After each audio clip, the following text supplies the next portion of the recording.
شکریہ ادا کرتے ہیں کہ جس رب کائنات نے ہمیں اور آپ کو پورے مکمل قرآن سننے اور سنانے کی توفیق عنایت فرمائی، اور ہمارا اور آپ کا آنا اور یہاں بیٹھنا یہ ہمارے اور آپ کے لیے رحمت خداوندی ہی کی اجازت سے ہے۔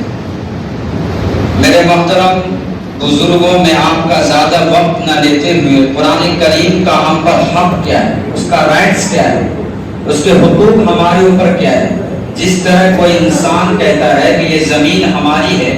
اس پر ہمارا حق ہے، کوئی کہتا ہے یہ گھر ہمارا ہے، اس پر ہمارا حق ہے، کوئی کہتا ہے کہ یہ بلڈنگ ہماری ہے، اس پر ہمارا حق ہے اور یہ میرا رائٹس ہے۔ ہمارا اور آپ کا یہ کانسیپٹ اور یہ تصور اور یہ سوچ اور یہ فکر یہ بالکل دنیاوی زندگی میں برحق ہے، لیکن قرآن کریم کا بھی حق ہے۔ یہ قرآن کریم مستند کتاب ہے، اوتھینٹک کتاب ہے، مضبوط کتاب ہے، دلیل اور روشن میں سب سے مستحکم، سب سے روشن، سب سے بہتر اور سب سے اچھا، سب سے مقدس اور پاکیزہ کتاب ہے، جس کتاب کے بارے میں اللہ رب العزت نے خود کہا اِنَّا نَحْنُ نَزَّلْنَا الذِّكْرَ وَإِنَّا لَهُ لَحَافِظُونَ، کہ ہم نے ہی اس قرآن کو نازل کیا ہے اور ہم ہی اس کے محافظ یعنی پروٹیکٹر ہیں، ہم ہی اس کی نگراں ہیں، ہم ہی ان کی محافظ ہیں۔ معلوم چلا کہ کریم کوئی انسان کا لایا ہوا کلام نہیں ہے، یہ کوئی دنیاوی کتاب نہیں ہے، بلکہ یہ اللہ رب العزت کی طرف سے نازل کردہ کتاب ہے۔ اکرمہ بن ابی جہل کے بارے میں آتا ہے کہ جب ان کے سامنے قرآن کریم کو لایا جاتا، آیتیں لائی جاتی یا قرآن کا کوئی ورد ملتا، کسی پتھر پر لکھا ہوا، کسی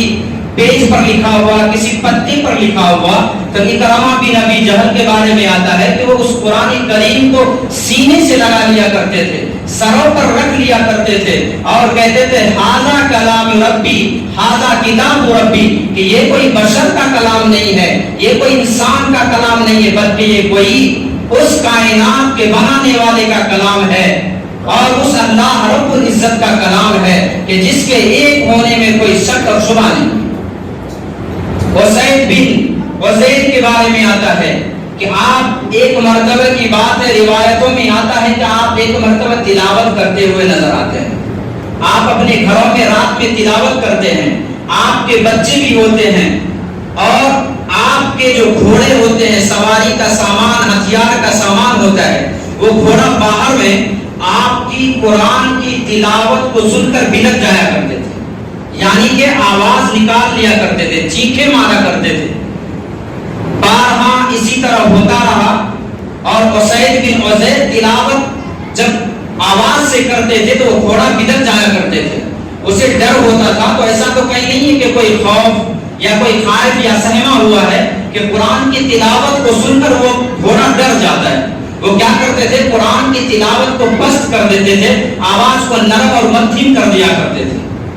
اس طرح کا سلسلہ رات بھر چلتا رہا۔ صبح ہوئی، اللہ کے نبی صلی اللہ علیہ وسلم کی خدمت میں اسید بن عزیر حاضر ہوتے ہیں اور رات کا یہ پورا واقعہ بیان کرتے ہیں کہ حضرت اللہ کے نبی میرے ساتھ ایسا ایسا معاملہ پیش آیا ہے، میں جب قرآن کی تلاوت کرتا تھا، میرا جو گھوڑا سواری کا سامان تھا، میری قرآن کی تلاوت کو سن کر چیخے مارا کرتے تھے، بدت جایا کرتے تھے۔ آخر ان کی وجہ کیا ہے، ان کا ریزن کیا ہے، ان کی تھوڑی آپ وضاحت اور ایکسپلین کر دیں کہ آخر اس کا کارن اور کیوں وہ بدت رہے تھے۔ اللہ کے نبی صلی اللہ علیہ وسلم نے کہا بشراکم بشراکم، کہ تمہارے لیے خوشخبری ہو، اسید بن عزیر تم جانتے ہو وہ گھوڑا کیوں بدکتے تھے؟ وہ گھوڑا اس لیے بدکتے تھے جب تم قرآن کی تلاوت فرماتے تھے، جب تم قرآن کی تلاوت کرتے تھے، یقین جانیے تمہارے قرآن کی تلاوت کو سننے کے آسمان سے فرشتے آ جایا کرتے تھے اور وہ گھوڑا اسے دیکھ لیتا تھا، گھوڑا اسے دیکھ کر چیخے مارا کرتے تھے اور تمہیں وہ نظر نہیں آیا کرتے تھے۔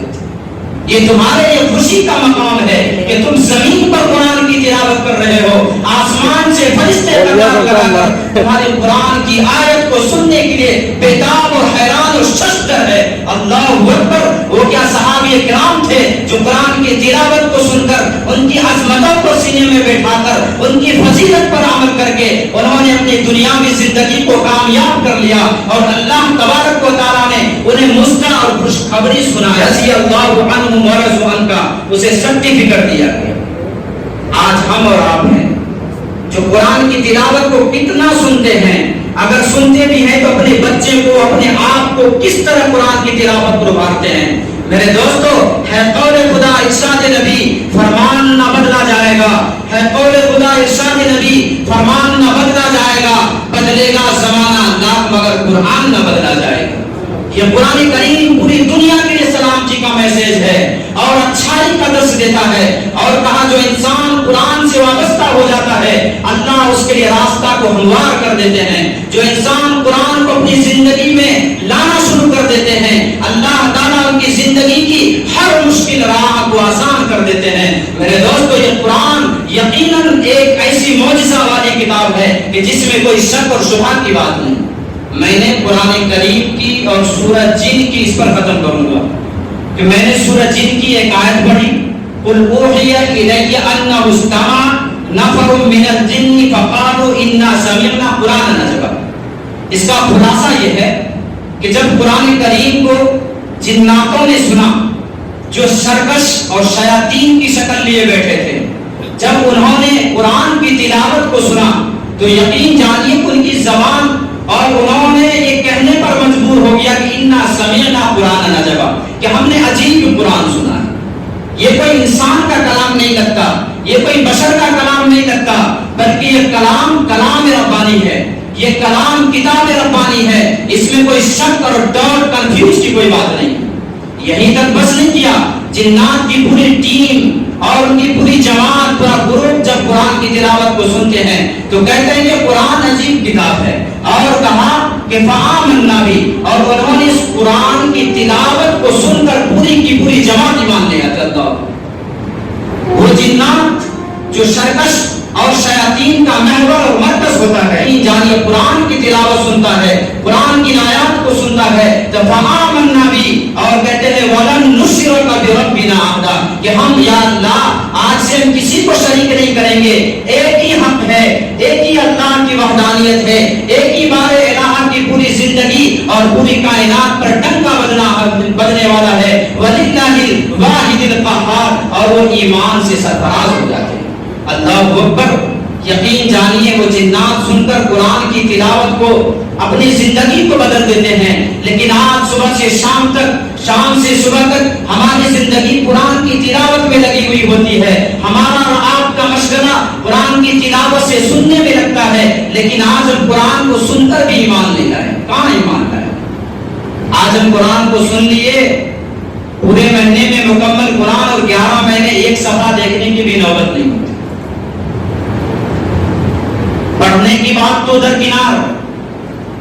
دیکھنے کی بات تو درکنار، صحیح سوچو سمجھ میں بھی نہیں آتا ہے کہ قرآن کی تلاوت کو ہمیں پڑھنا چاہیے، ہمیں اپنے بچوں کو قرآن کی تلاوت پر ابھارنا چاہیے، ہمیں اپنے بچوں کو مدارس اسلامیہ، مکاتب اسلامیہ سے جوڑ کر اچھے قرآن کو پڑھنا چاہیے، تجوید کے ساتھ، ترتیل کے ساتھ اور اچھے بہترین انداز میں، اس لیے کہ یہ وہ قرآن ہے جس کے بارے میں اللہ رب العزت نے کہا لو انزلنا هذا القرآن على جبل لرأيته خاشعا متصدعا من خشیۃ اللہ، کہ اگر ہم اس قرآن کریم کو اگر ہم ایسے پہاڑ پر نازل کرتے جو ثقیل ہے، سخت ہے، زبردست ہے، شدت پسند ہے، بھاری ہے، وزنی ہے، اگر اس قرآن کریم کو اس پر اتار دیتے تو تم یاد رکھو اور جان لو کہ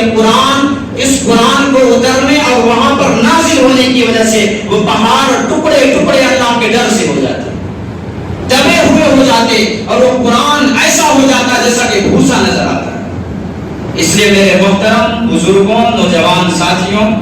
عزیزان گرامی، ہم آپ لوگوں کا بڑے تہہ دل سے شکریہ ادا کرتے ہیں کہ جن لوگوں نے ہمارے پیچھے کچھ دن رہ کر، میں نے گھر رہ کر غلطی کوتاہی اس طرح کی سنی ہے، ہم سب سے معافی کا بھی طلبگار ہیں، اور ہم اور آپ دعا گو ہیں اور دعا کریں گے۔ جو بھی وقت زیادہ وقت میں آپ کا لوں گا نہیں، بہت مختصر وقت میں دعائیں ہوں گی، اور اللہ کو حاضر اور ناظر رکھ کر دعا کریں، اس لیے کہ حدیث میں ہے من قرأ القرآن ثم دعا امنا، جو انسان قرآن کے اختتام پر، قرآن کے مکمل کرنے پر دعائیں کرتا ہے، اللہ سے لو لگاتا ہے، 4,000 ملک تو آسمان سے 4000 فرشتے اس کی دعاؤں پر آمین کہتے ہیں. اللہ، یہ قرآن کی بشارت ہے، یہ قرآن کے لیے اعزاز ہے. اس لیے ہم اور آپ مختصر وقت میں دعا کریں گے کہ اللہ تعالیٰ ہمارے تمام ضروریات کو، اللہ تعالیٰ ہماری تمام عبادات کو قبول فرمائے. اور جن لوگوں نے بھی اس میں حصہ لیا ہے حفاظ کے ہمت افزائی کرنے میں، اور اس طرح کے جتنے بھی ہیں جن لوگوں نے بھی حصہ جس طرح بھی لیا ہے، اللہ تعالیٰ سب کو اس کا بدل عطا فرمائے. وآخر دعوانا الحمدللہ رب